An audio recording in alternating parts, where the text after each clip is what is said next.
Hello and welcome to episode 14 of the Fierce Fatty podcast. I am your host, Victoria Welsby, and in today's episode, we're talking about why intuitive eating isn't working for you. Let's do it!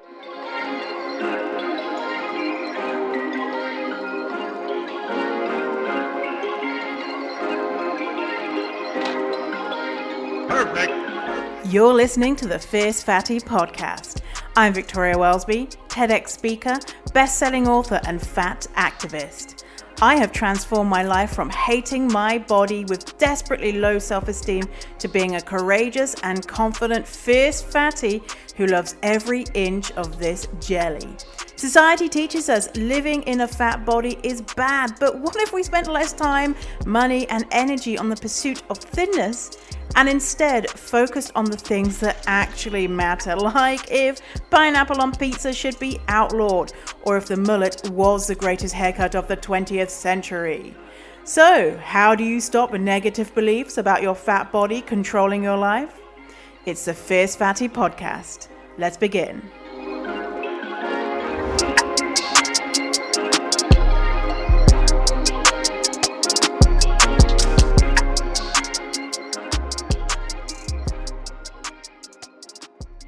Hello, my gorgeous souls.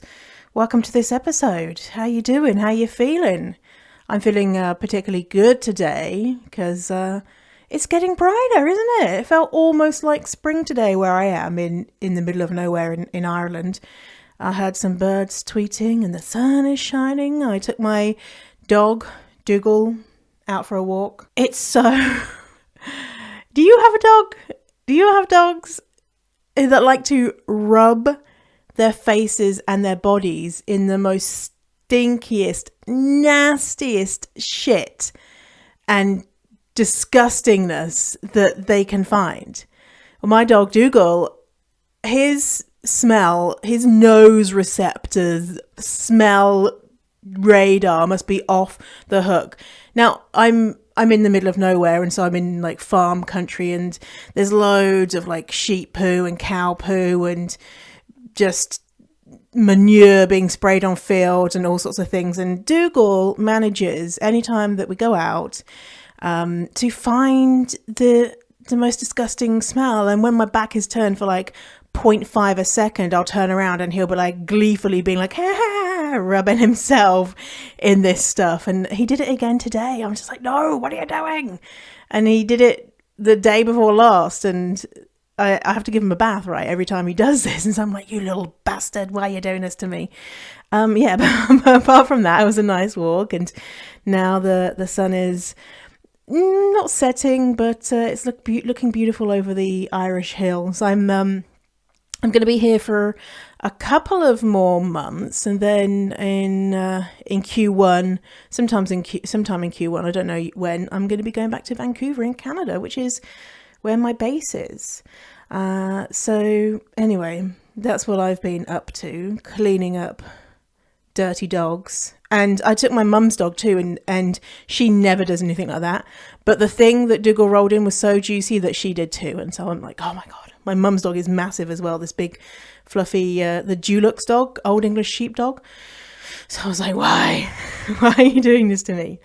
Anyway, in today's episode, we're talking about intuitive eating. And I don't think that we've spoken much about intuitive eating yet, but it is a big part of what I teach and the way that I live my life. And I think we should talk about it and what people struggle with in regards to intuitive eating.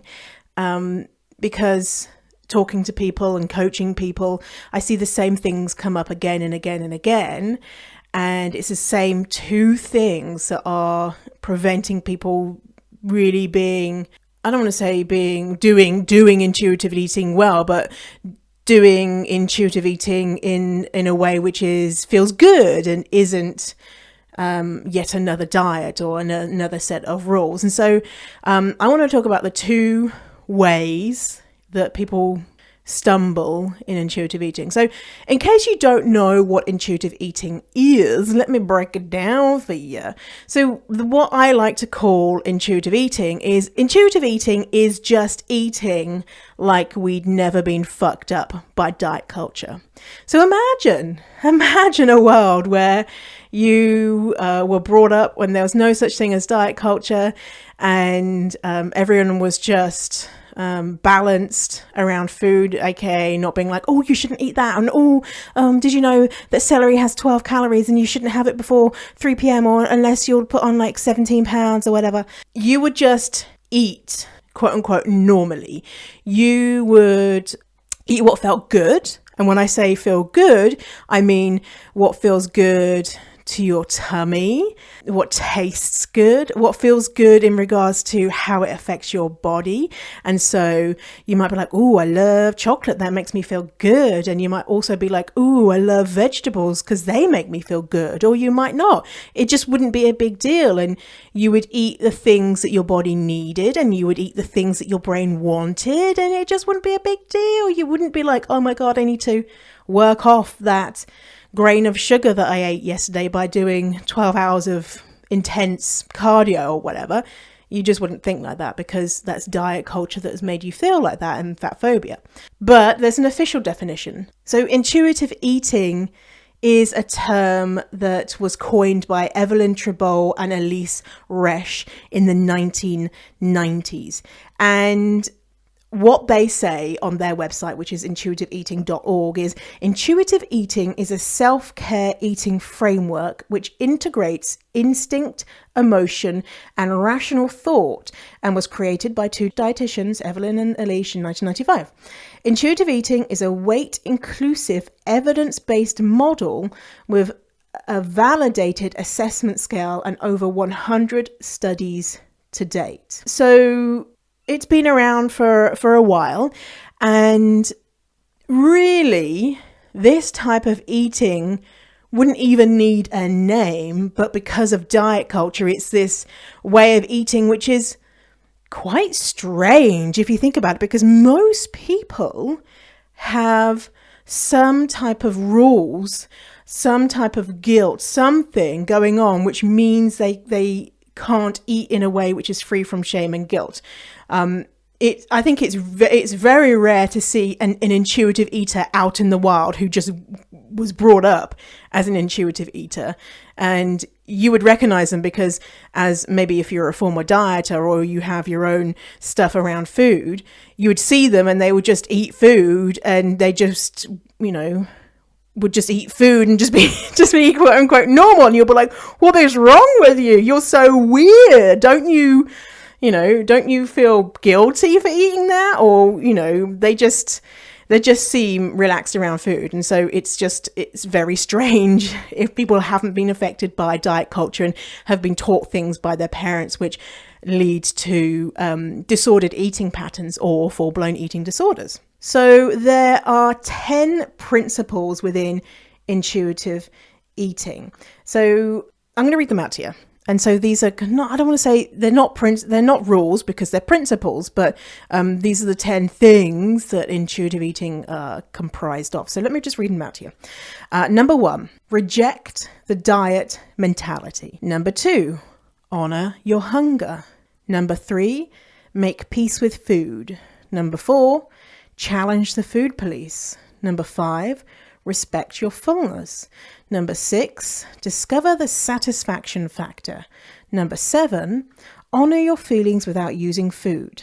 Number 8, respect your body. Number 9, exercise, feel the difference. And number 10, honor your health with gentle nutrition. So I wanted to read those 10 principles out to you because this is where the mistake number 1 happens when people are trying to become intuitive eaters.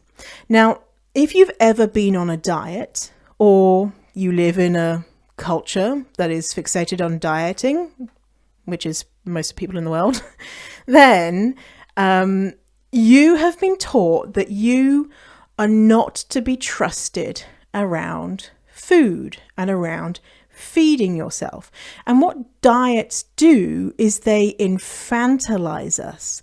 They say, you need to follow this diet because we will tell you what to eat, when to eat it, when to exercise, for how long. We'll give you these trackers and these apps, and because you can't be trusted, because if you're left to your own devices, you're just going to eat forever and just be so fat. You need to let us do it for you because you're dumb, basically, is what we've learned. And we have really internalized this. And so when people stop dieting and they start intuitive eating, they are really looking for that set of rules, and they look at the principles of intuitive eating and they put them as hard and fast rules, very black and white. And that's totally to be expected that you would think like that, because we've been conditioned to think that we can't feed ourselves. Like, I remember when I had stopped dieting, I had started to try and eat, I don't know, differently, not intuitive eating, but I was trying to learn how to feed myself because I genuinely thought that I didn't know what to eat if it wasn't on a diet plan. Like, I was just literally like, I don't know what to eat, is what I thought. The truth is, my body was like, bitch, give me some beans, or give me some cake, or give me some whatever. Like, my body was shouting at me saying, hello, I know what we want to eat. And I'm like, oh, shut up. What? Do you want some, like, what is that? Do you want one lentil? What is it? So I was just very good at ignoring listening to my body, which is normal, which is where a lot of people are. And I remember just doing this weekend, this 2-day retreat thing, and it was all about wellness and what to eat. And they fed us and stuff, and at lunch they gave us like a tiny salad, and there was a box of nuts as well. And I was saying to the person, like, so how many like nuts should I eat as a snack? Like, should I eat like 3 nuts? Should I eat like 7, like 20? Like, and good for her that she didn't say, oh, eat 5 nuts. She was like, I don't know, like, eat what you want, kind of thing. So that was so lucky that, because she could have easily just told me a number of what I should eat, and I would have been like, well, that's the healthy amount to eat. And the reality is, eat what you want, right? Eat what your body wants and needs, and what you think, is delicious.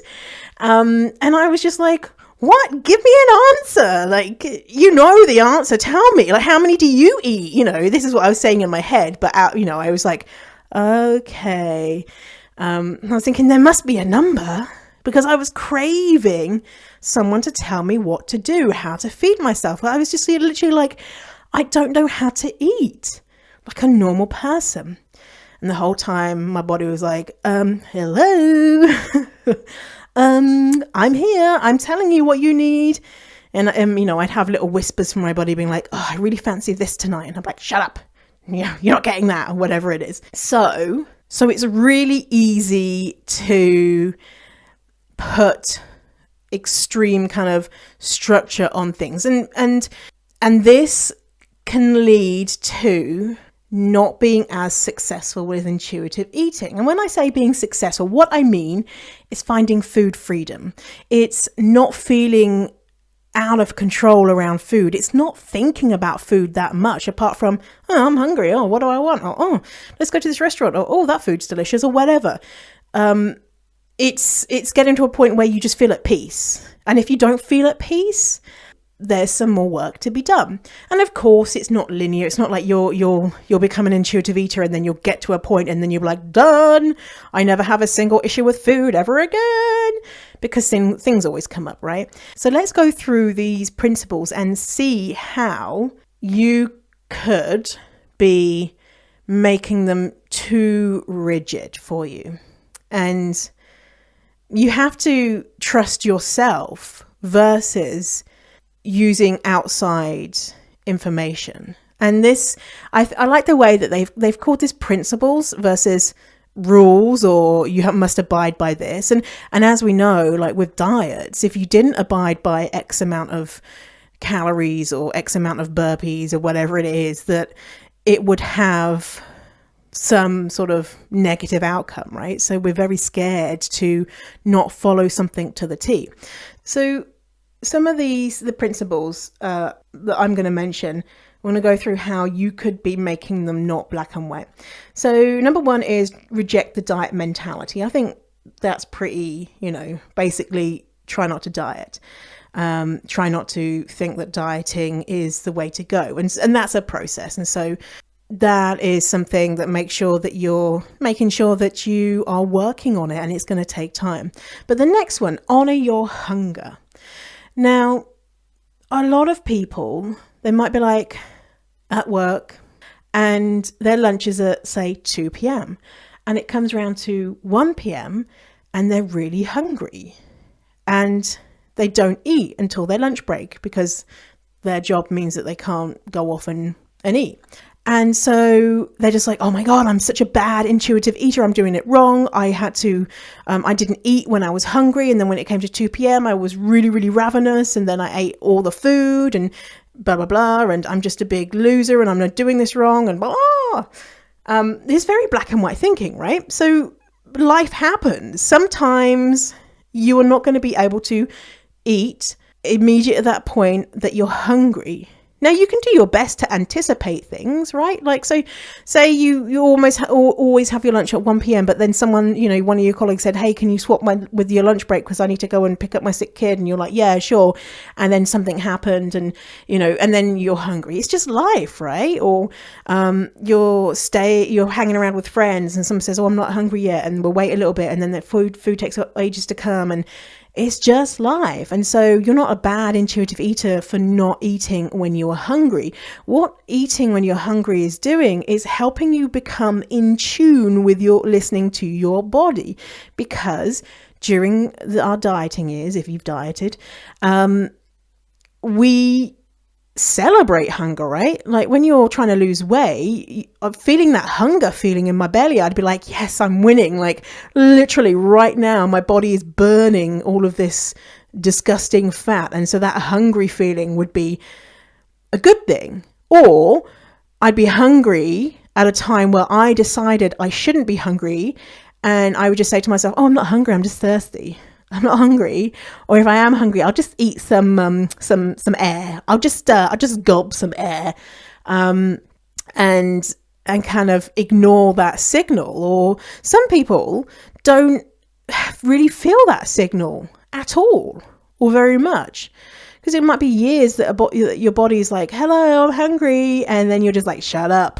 Don't care about what you're saying to me. And eventually your body might be like, oh, fine, fuck you. You never feed me when I'm hungry. So I'm just going to stop sending this signal to you. And so when you try and start feeling that hunger, you're like, well, I don't feel it. It's not there. I don't feel hungry. And it could be that you just tend to not feel that hungry, or it could be that the signal is so weak from years of ignoring it that it just needs time to build up trust and, for you to be like, listen, I'm going to listen to you now. And then eventually your body will be like, okay, I'll try this out. And then once you listen to your hunger, then your body's going to start giving you those hunger signals because it knows that you are going to feed it. So are you being very black and white around that? Honor your hunger. Like I say, try and plan as much as you can, because it's not fun to be very, very hungry, right? I know that this was something that I struggled with, is I would get so into doing my work. I'd be like, I'm in the zone, right? And I could feel that I was hungry, and I'd be like, no, I'll just 10 more minutes or whatever. And it would turn into an hour. And then I'd just stop and be like, I'm so ravenous. And then my blood sugar would get low, and I'd just be like, I just needed to feed myself. Literally, I felt faint, sort of thing.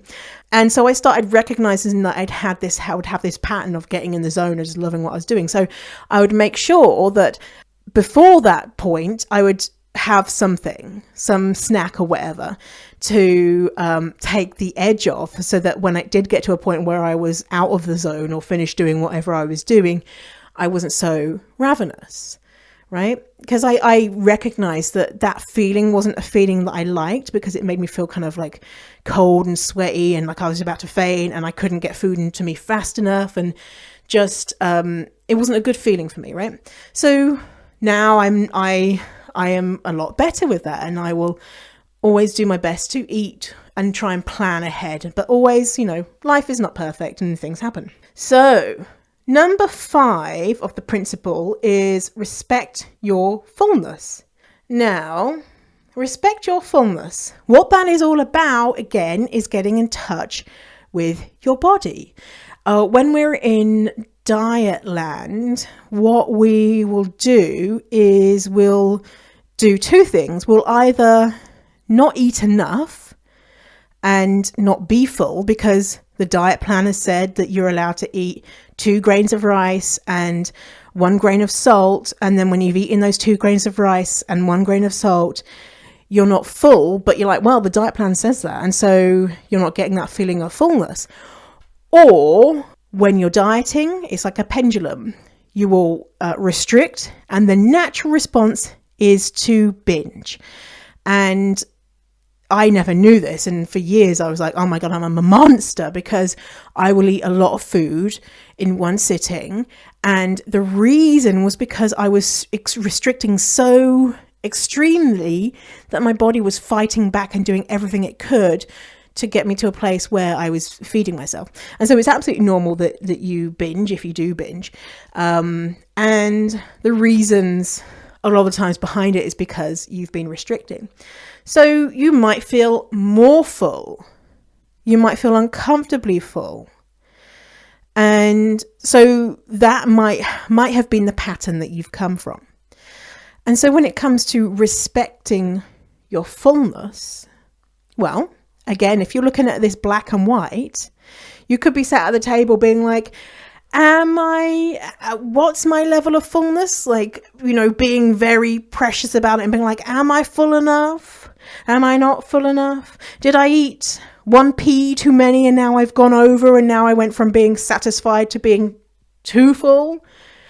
In the beginning, it's nice to be curious about those things. But if at every meal you're really getting into the weeds of, I don't know, and am I doing this right? And not allowing yourself to eat more than what your body needs. And it's 1,000,000% to eat, okay to eat more than your body needs. Sometimes you might eat more because the thing is fucking delicious and you just really like the thing and you eat more. It's not a big deal, right? Or sometimes you might just want that feeling of being more full. And that's fine. Or sometimes you might want to not be as full. And that's fine, right? It's all good. It's all fine. It's what you want to do with your body. You're not being a good or bad intuitive eater if you're not being quote unquote perfect with honoring your, respecting your fullness. And sometimes I will eat more. I will not kind of notice what I've eaten, and then I'll have another bite and I'll be like, oh, and then all of a sudden my fullness will hit and I'll be like, oh, I ate more than I wanted. And it's not a big deal. I'll just be like, oh well, next time I know that maybe this amount of food is enough to make me feel satisfied. And then this amount of food, I feel maybe uncomfortable in my tummy or maybe I want that feeling, who knows? So are you being black and white with that? And if you are, try not to. Next, number 7, honor your feelings without using food. Now, if I was smart enough to be back in 1995 and writing intuitive eating principles, I might be hesitant on putting this in as a principle, because it is very, very easy to look at this principle and think that you're doing something wrong by using food to manage your emotions. You in the past I have used food to cope with difficult emotions, to cope with hard times, or even use food as a celebration. People do it all over the world every single day, like having a birthday cake, going out for a meal to celebrate or whatever. We are using food to honor our feelings all the time, and it's absolutely okay. And you were, if you've done this, very, very smart and resourceful for doing that, especially at times where you had limited power in your life. So, for example, when you were a child. So I used food to help me cope with a difficult childhood, and it was great. Because what was the alternative, right? Really, what was the alternative? I broke down. I did something else, something that was very destructive.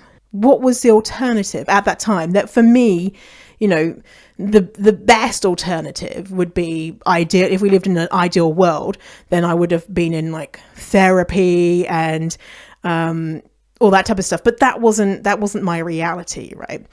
So you did something that was very, very smart, and you helped yourself survive. And if you still do use food to honor your feelings, you're still doing that, right? You're helping yourself cope, maybe with emotions and feelings that could be life-threatening. And if you are getting some type of comfort with food, I mean, really, does that make you the devil? Really?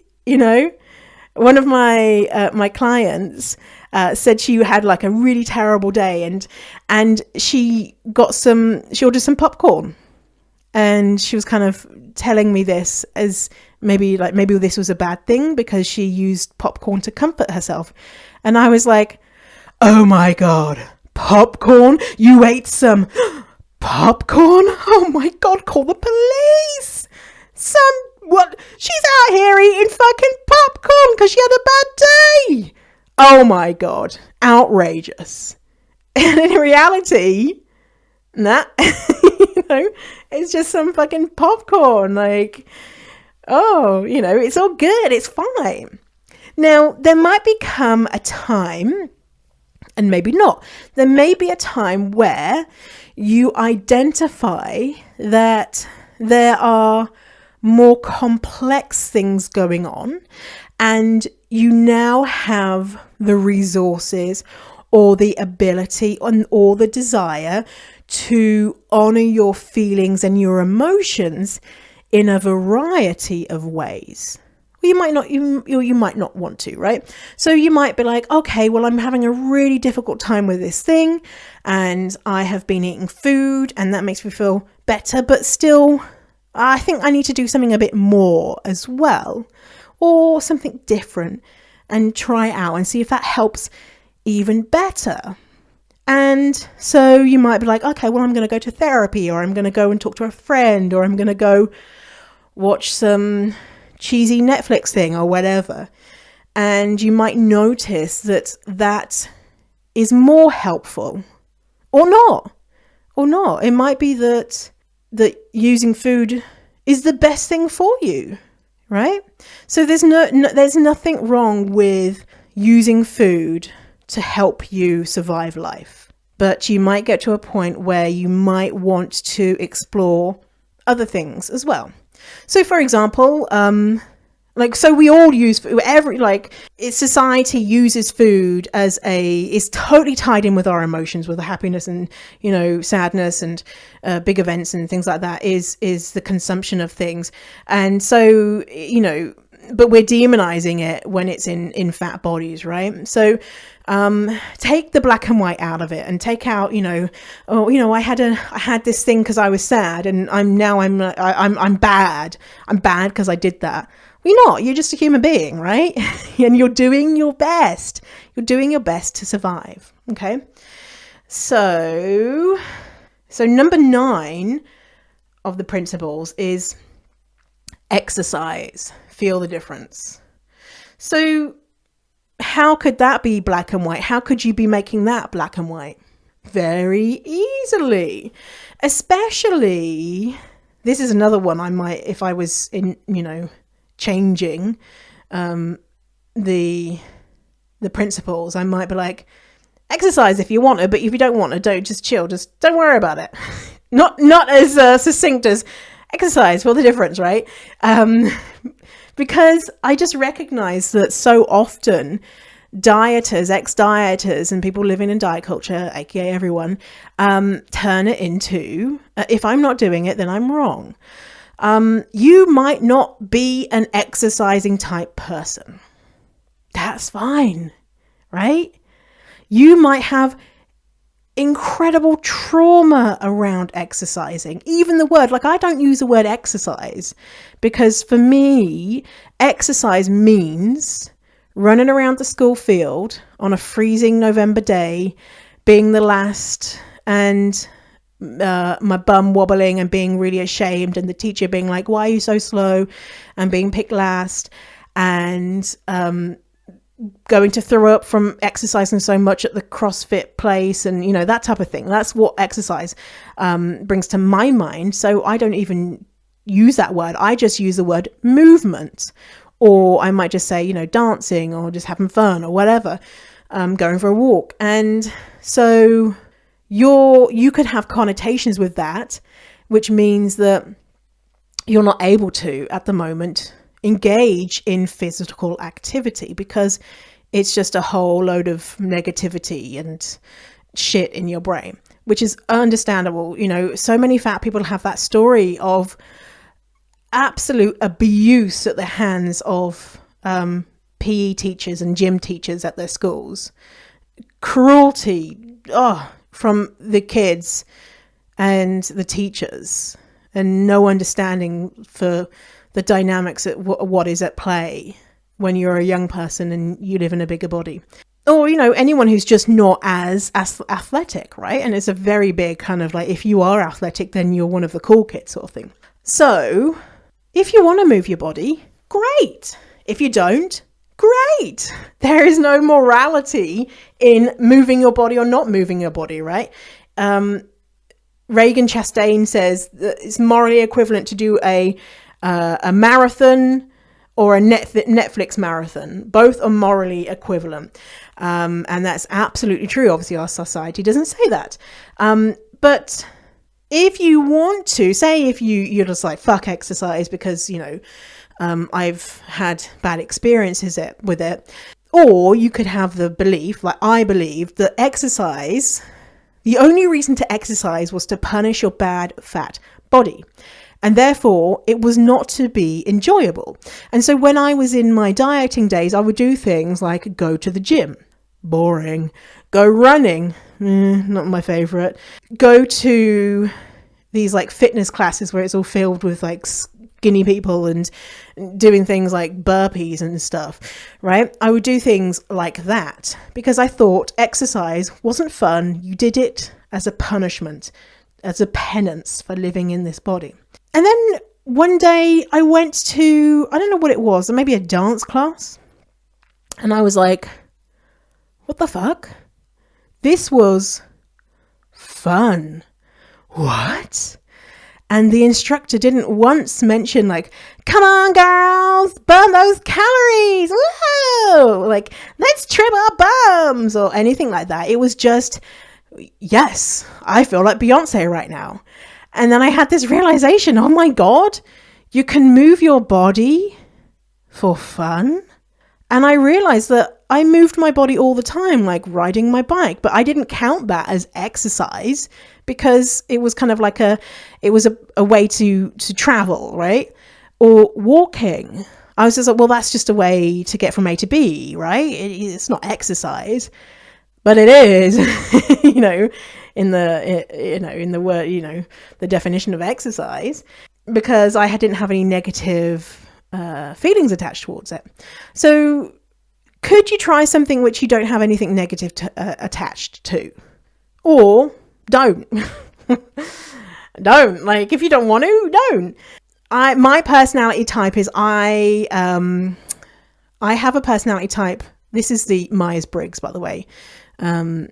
It's free to do a test online to see what type of personality you have. It's like something that everyone uses. Is like the really common like personality indicator thing. Everyone on data profiles are like, my Myers-Briggs is this. And my Myers-Briggs is the performer / athlete. So it's a part of my personality type to enjoy moving my body. It's just something that I like. I like doing adventurous things. Like if someone said, what do you want to do on your birthday? I'll be like, oh, let's go kayaking, or let's go whitewater rafting, or that's my preference, is to do something like movement, something fun like that. That's just my personality type. Some people never exercise. Some people are not able to move their body. So this number 9 is ableist, right? Because some people can't. Does that mean you're not a good intuitive eater? Nope. No, it's not. It does not mean that you're not a good intuitive eater if you never exercise a day in your life. Or if you are a professional athlete and you exercise all the time. That doesn't mean that you're like gold star intuitive eater. No, you're just a person, right? And then number 10 of the principles is honor your health with gentle nutrition. Now, thinking about this when you start intuitive eating can really throw you off, because to begin with, you almost have to throw out all the rules and just feed yourself everything that you have denied yourself. And so to do that, you almost can't think about nutrition in that moment. Now, that stage doesn't last forever, but it's crucial that you do that refeeding stage, because you are really healing and beginning that relationship with your body again. Now, the nutrition thing comes in. Now, there's different stages of intuitive eating. There's the beginning where you're like a wild, it's like you're a teenager and you're like, fuck the rules. And it's so important to be that teenager of like, fuck the rules, like, because you've been living under diet rules for years. And so you have to go mad and go explore the world, and aka eat the food that you have been denying yourself for years and years.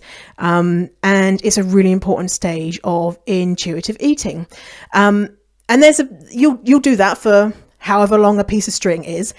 And eventually you'll be like, well, that was cool, but I'm in a different stage of my life now, the life of an intuitive eater.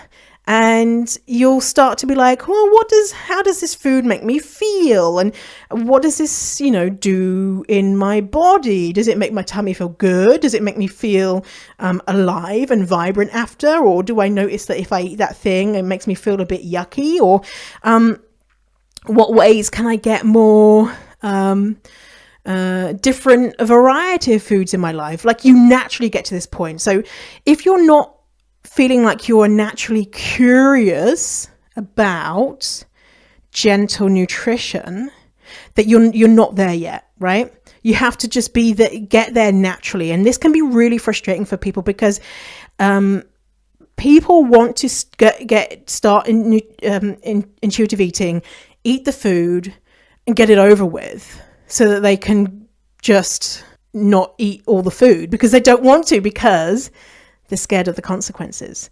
But the more that you have fear about the consequences of eating food, the more that you'll stay at that stage. And there's no way to know how long you need to have that healing time. And it's really important. It's kind of like, I say it's your medicine, right? Like, you have to take your medicine, and sometimes you don't want to, but you have to take that medicine so that you can begin to feel better. And a lot of people just, want to not and avoid it and make it short and put on diet rules onto what they're eating in this stage, because a lot of people are very clued in on the nutritional value of the things that they're eating. And so they're like, oh my God, this is X amount of calories, and this is this, and if I have this, and oh my God, I'm just going to put on so much weight, and blah, blah, blah, blah. And they lose their mind, right? So the gentle nutrition comes at a later stage. And if you are not able to think about that without being triggered, without having a big emotional response of kind of like, fuck you, no, I don't want to do that, then you're not ready, right? And there's nothing wrong with not being ready. It's just, that is just where you are. And however long that refeeding stage takes, it's how long you have been dieting, and also how much you let yourself be in that stage. So you could have been dieting for like, you could be really young and have only gone on one diet and then trying intuitive eating, and the refeeding stage could take forever because you're like not really allowing yourself to eat what your brain and your body is telling you that it needs and wants. Or you could be a lifelong dieter and go through that stage relatively quickly because you're just like, I'm just trusting the process and just allowing myself to eat exactly what I want and need without guilt and shame and making up for it by doing exercise and all that type of stuff. Unless you want to exercise, and go ahead. So that's the first mistake, is treating intuitive eating as a diet with expectations and set outcomes, that black and white thinking, being very strict with yourself, trying to be perfect, thinking that refeeding stage is too long. No one else has been doing this, refeeding as long as me because I'm so greedy and I'm out of control. And other people, they just do this for 3 minutes and then they're on to doing gentle nutrition, but not me. I'm just so greedy. No, everyone thinks that, right? And as well, on top of this is thinking that intuitive eating is going to make you thin, or hoping that, having that hope in the back of your mind of being like, I heard some people get thin from intuitive eating. If you ever see someone, schlepping intuitive eating as a diet to get thin, no, it's wrong. They should be taken by the intuitive eating police and put into food prison or something, because it's not a diet, right? Intuitive eating is getting you at a place of peace with food, and we do not know what's going to happen to your weight. Your weight might stay the same. You might lose weight, you might gain weight, you might gain weight then lose weight. We just don't know, because when you're listening to your body, there's a set weight that our bodies like to be at throughout our lives, which is a kind of 15 to 20 pound range that most people in their lives stay around that range because our bodies are happy at that weight. So with intuitive eating, you get more aligned with your set point weight, and we don't know what that is. You might know, you might be like, well, all my life I've been around this, give or take 10 or 20 pounds. So don't have any expectations of what you're going to weigh after or during, or, you'll be doing intuitive eating for the rest of your life. So don't have any expectations on that. If you do, if you're worried about getting fat or hoping that you're going to get thin, it's going to influence your intuitive eating and what you're eating and what you're not eating, right? Which is going to make it more difficult for you. So that leads it on to point 2, which is the number 2 reason why people struggle with intuitive eating, is that whole idea about being scared to be fat. Internalized fat phobia.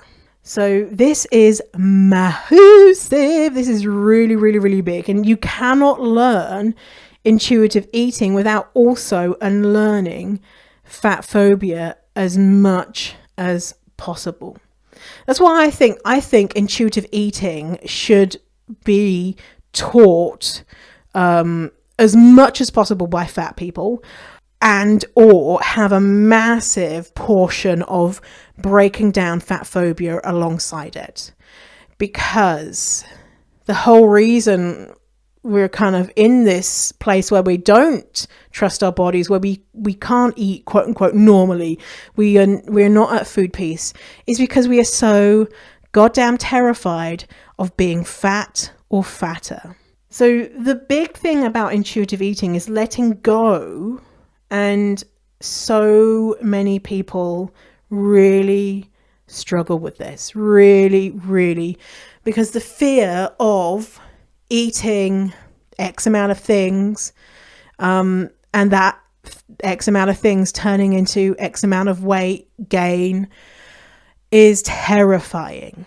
You are literally running into the fire that you've been avoiding your whole life, right? You've been avoiding trying to get fat or fatter. You've been doing the opposite. And right now, intuitive eating is saying, eat what you want. And you know, in your head, you think you know that eat what you want in the past, when you have eaten what you want, it's meant that you've got fatter, right? So you're taking that past experience and you're like, well, I know myself. I will never stop eating. If I give myself permission to eat whatever I want, I will eat until I die, until my stomach explodes. Side note, when I was a kid, someone told me that there was a story about a woman on Christmas Day that ate so much her stomach exploded and she died. Is that a true story? Very unlikely, because you just vomit, wouldn't you, if you ate too much? Anyway, so I thought I would, that was my fate. I truly believed my fate was death from stomach explosion. And on Christmas Day, like whenever I'd eat, you'd eat like a lot, thinking, okay, this is the day I die. This is it. This is how I die. I kind of thought, well, definitely I'm the type of person to die from stomach explosion from eating too much. Yeah, that's not going to happen. That is not going to happen. The reality is a lot different. So I wrote, Huffington Post asked me to write an article on intuitive eating a couple of months ago. And I have an analogy which kind of helps it make sense for people. So this is my analogy. So imagine your thing that you can't be trusted around, the thing that you really fixate on and you love and it's the best thing ever. Say it's chocolate, right? Imagine one morning you woke up and you went downstairs, you went to your kitchen to make breakfast, and you opened your cupboards, and the cupboards were filled with chocolate bars, chocolate cakes, all different varieties of chocolate, your favorite and new chocolate you've never tried. You open the fridge and it's filled with chocolate mousses and chocolate eclairs and fancy fondants. And you look at your kitchen table and you have a chocolate fondue. You have a chocolate fountain with all of the chocolate just dripping everywhere. You turn on the tap and out comes chocolate milk. There's chocolate everywhere. And as soon as you take a chocolate, it is magically replenished. And to begin with, you're like, fuck yes. And you put your head under the tap and you drink the chocolate milk and you're just handfuls of chocolate and you're bathing in the chocolate fondue and you're just, oh my God, just eating all the chocolate is amazing and you just love it. And this is your diet now. You are only allowed to eat chocolate. And how long do you think that you could be doing that before that gets old? Before you're like, fucking chocolate. How long? And imagine if society told you need to be eating that chocolate. And everyone around was like, oh, are you not on your chocolate diet? And at work, you go out to a buffet with all your colleagues and you notice over there is that, oh, there's a salad bar over there. Oh, what you wouldn't do for, some crisp, fresh lettuce. And so you sneak it. You go to that salad bar and you have some lettuce and cold cucumbers and all those little tomatoes, and just burst in your mouth, and so delicious.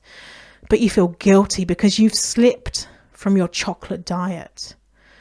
But you can't stop thinking about that salad and all the other food that you have been denying yourself. And soon, chocolate is just, you don't want it. You're just fed up with it because that's all you're allowed to eat. You're being forced to eat chocolate. And you would really love for your taps to just turn back to water and for your cupboards to be filled with a variety of things. And to get back to a place where you like chocolate, but it's not that big of a deal because you know that you have it in abundance. So this is kind of what we're doing in society with dieting, but swap chocolate for some, healthy food groups or whatever that we should, quote unquote, should be eating. And the salad is the bad thing, right?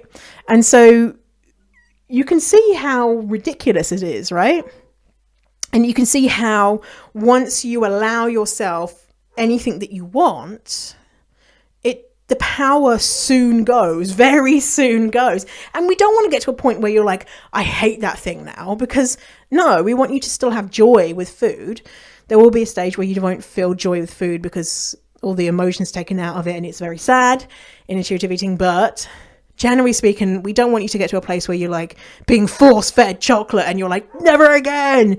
The idea is just to show you, to illustrate that in reality, you're not going to eat the thing that you're scared to eat 24 hours a day for the next, 365 days, for the next 10 years, because you'll get bored of it. It's like this illicit thing. It's illicit right now in your head. It's illicit because you've not allowed yourself it, because society has told you that you shouldn't have too many of those things. And if you do, you're greedy. And if you do, your heart will immediately stop because lard will be running through your veins. We give it this such power. And it starts from a really young age, right? I've spoken about this before, how from a young age, we're saying to children, eat your greens, make sure you eat your vegetables. And we're telling kids, vegetables are disgusting. Eat them. They're horrible. We have to really bribe you to eat them. And if you eat them, you'll get dessert. And we're teaching kids dessert is this thing that we've put on a pedestal. It's so delicious. You'll be lucky if you get it because it's so delicious. But what if, we just treated the thing that this illicit food that we've put into our brain that's so bad, you can't control yourself around it. It's just a normal food, right? It might seem mad to think like I could never be like that around this food group. But if you filled your cupboards with all of the food group, whatever it is, and it might be a lot of different things, you literally knew that you had a never-ending supply of it. No matter how much you ate, it would just be replenished, and it won't be replenished with magic. It'll be replenished by you going to the store and buying more. It will soon lose its that sex appeal will go, because you're just like, whatever, it's just another food. Yeah, I enjoy it, but whatever. It's just not a big deal. So if you're afraid about that refeeding stage because you're going to get fat, if you don't have that fear of fat and have that fear that you are out of control, you are this gluttonous pig that's just going to eat forever, and you're going to be that story in the newspaper of woman dies from stomach explosion from eating 57,000 donuts. Once you let that story go, because it's a story, right? It's not based in reality. You wait, I'll get someone being like, here's the article about the woman who died on Christmas Day from a stomach explosion. But it's not reality, right? That's not actually what's going to happen. But we're so scared of the consequences we've been told that will happen to us if we eat these certain foods that we're scared to eat or we're told that are unhealthy. But say if you were like, I can't let the idea go that this food is unhealthy. So imagine, what about if you think about it this way? Okay, you can't let go of the idea that that food is unhealthy. And it means that automatically you're going to be unhealthy because you're eating it or you're eating lots of it. So theoretically, you are, instead of focusing on your physical health, what you're doing is temporarily focusing on your mental health, which is not true. Intuitive eating helps you focus on both. But say if you can't let that go, is it possible for you to focus on your mental health more than your physical health temporarily? Is it? Is that okay for you to do? If you're in a better place with your mental health and your feelings around food, then would you be in a better place to then focus on your physical health if that's what's important for you? And it doesn't have to be. It's absolutely okay if you don't want to be healthy, if that's not something that is, setting your world on fire. You're morally equivalent, right? But so can you do that? Can you focus on something else about your health temporarily? Because this stage is temporary, right? And what if you do put on weight? What if you do put on a lot of weight? How does that make you feel? Is that like a hell fucking no? I can't do that. Well, it means that you need to work on your fat phobia. And we all have fat phobic beliefs. Even me, spoken about this before. We all have fat phobic beliefs because we live in a fat phobic society. So we can't help but absorb them. And so you always need to be working on your fat phobia. And all the other, bullshit things that we believe, our racism and all the other ways that we're bigots. But if you've got a big case of fat phobia, that will be the second reason why you're really struggling with intuitive eating. So I want to make this as easy as possible for you. So I have made a workbook to go along with this episode, and it's called the Intuitive Eating Breakthrough Workbook. And this workbook is going to help you understand the ways in which your intuitive eating is being sabotaged by your thoughts and your beliefs. So to get it, go to, what's the web address? It's always right here. There we go. fiercefatty.com/014. That's for episode 14. So www.fiercefatty.com/014 for episode 14. Also, I'll drop the link in if you're listening to this in iTunes or what's the other one? Spotify. I'll drop the link for it in the show notes. Okay. So that you can go deeper on it. So this intuitive eating breakthrough workbook that I've made for you. So what do you think? Has that brought you some clarity? Now, by the way, a lot of times people think, oh, I'm not doing that. I'm not being black and white. And I'm not. Because they don't realize it until someone who has been doing it or who has more clarity can be like, yeah, that's kind of fat phobic, or yeah, that's kind of diety.